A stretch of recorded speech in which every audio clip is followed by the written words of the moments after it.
Hi everybody, welcome to the Diminished guitar.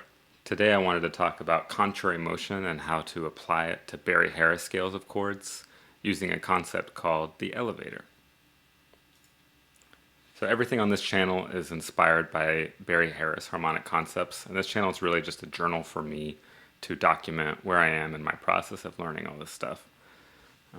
I've learned so much from Chris Park's YouTube channel, things I've learned from Barry Harris, and today's elevator concept for finding contrary motion comes from Thomas Eccles' channel, The Labyrinth of Limitations. And in this guitar being tuned the way it is and having these stickers to show different colors is all inspired by metaharmony, which uses a color metaphor for understanding these Barry Harris harmonic concepts, and it's made it easier for me to explore them. So today I'm talking about motion, and when you have two voices moving through a scale, they can move in different ways against each other. So the first way that you might think of is parallel, and that's when the two voices move in the same direction. So if we were moving through like the C major scale, we could have parallel motion, two voices.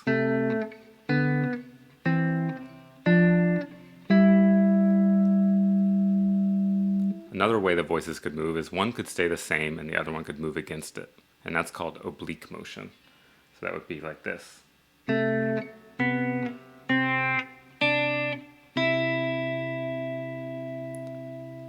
then the last way they could move is contrary motion. They could either get closer together by moving in opposite directions, or they could get further apart. So further apart sounds like this.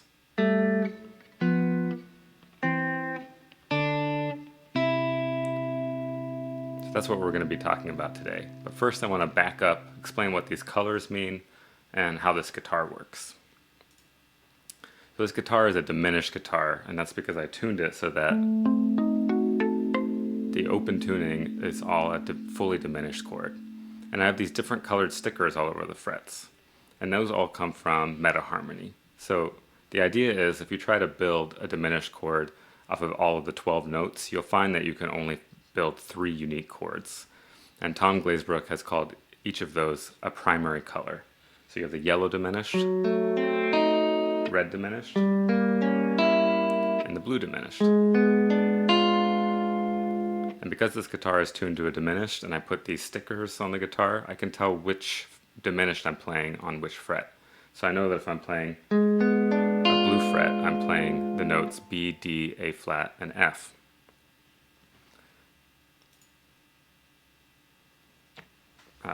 This is great because it lets me find chords really easily. So chords that are major and minor are combinations of different diminished chords. So C major, for instance, has a yellow note C. There it is, C. And 2 red notes, E and G. So that makes C major. And so in metaharmony, that would be an orange chord because it's made of yellow and red notes, and yellow and red make orange together. In my last video, I talked about how this guitar makes it really easy to explore this concept from Barry Harris, where different chords are combinations of 2 diminished chords. So any combination of yellow and red notes can be thought of as an orange chord. And this is cool because then you can easily build these Barry Harris diminished scales, where you take one of these secondary color chords, like an orange chord, and combine it with its complementary color diminished, which for orange would be blue. And when you do that, you get this built-in tension and release when you play through the scale. And if you had a different orange chord, the same thing works, and you get this alternating target chord and leading chord when you make it go through the scale.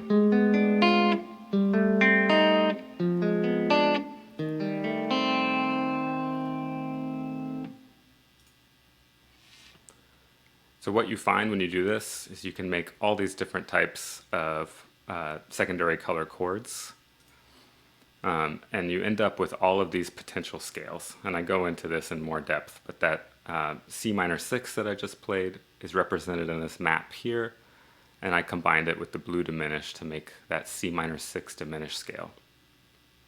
Okay, so what happens when you apply contrary motion to a Barry-Harris scale of chords? Well, what you'll find is that you get this alternating on chord, off chord thing going on, even as you move the voices apart from one another. And that's because there's an even number of notes in your scale. So if you started with orange notes, and then you move them away from each other through the scale, you would end up with diminished notes.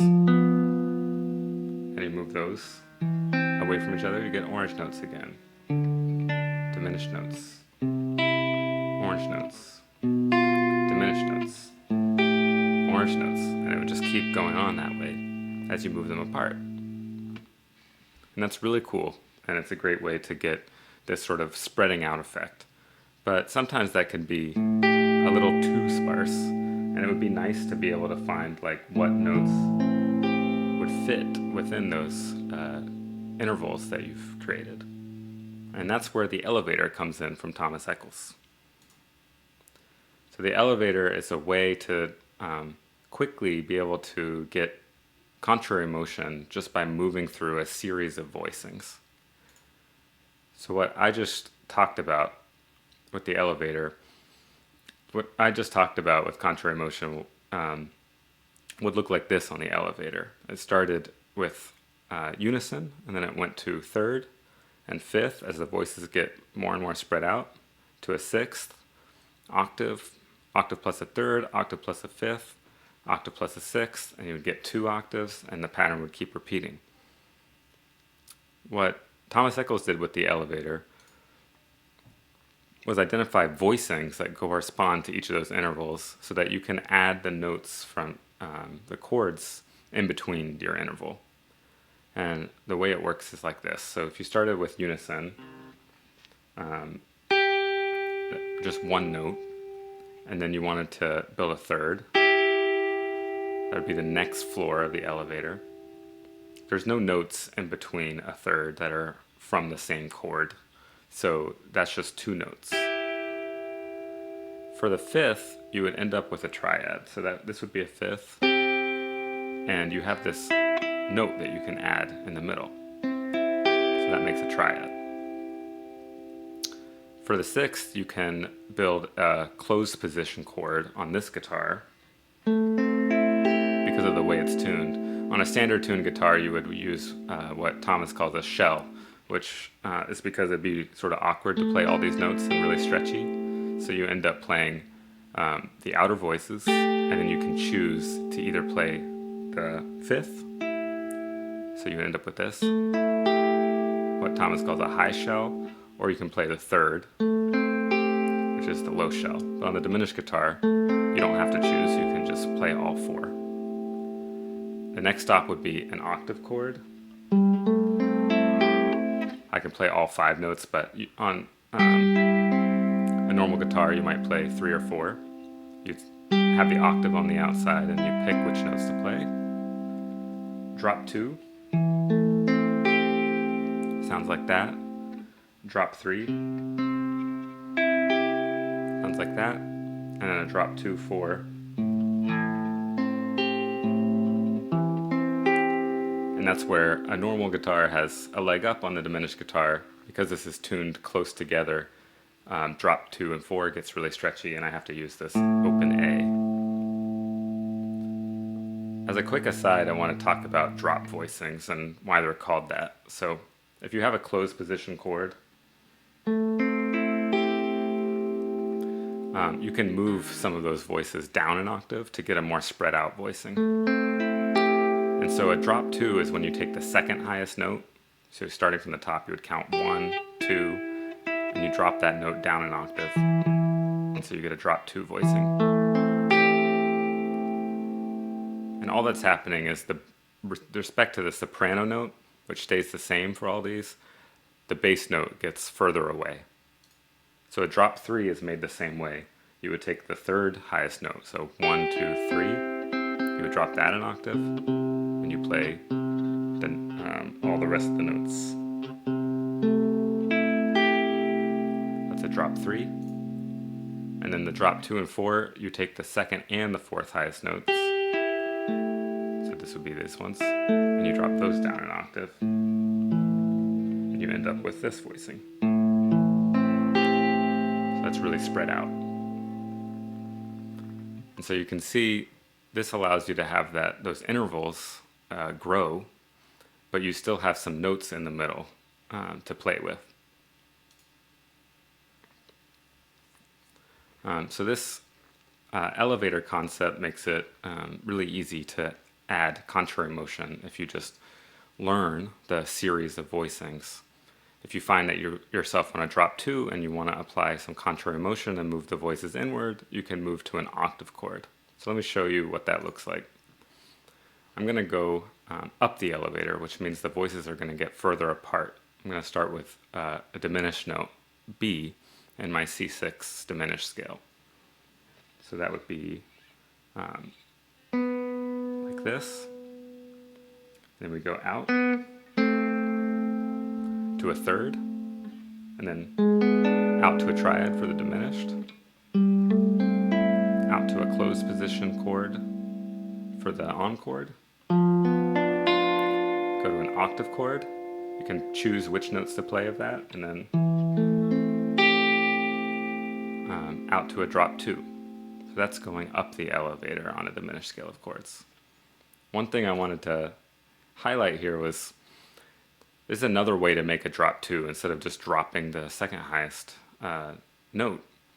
You can flip the outer voices of a chord and it'll make a drop 2.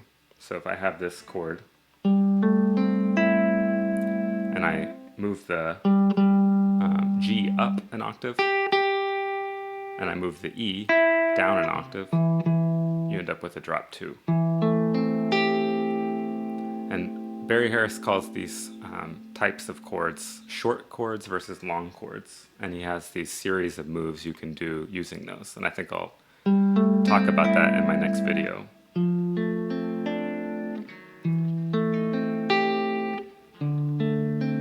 You get all this pretty contrary motion.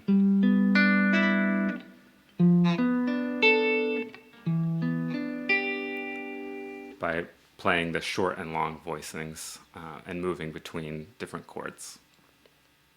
Okay, so that's the elevator. I wanted to give an intro on this channel because I'm going to be referencing it a lot, but Thomas Eccles has tons of videos about the elevator. I'm going to link one in the description to get you started if you're interested. And with that, that's what I wanted to share. If you're interested in more videos of the diminished guitar, please subscribe, and I'll see you next time. Thanks.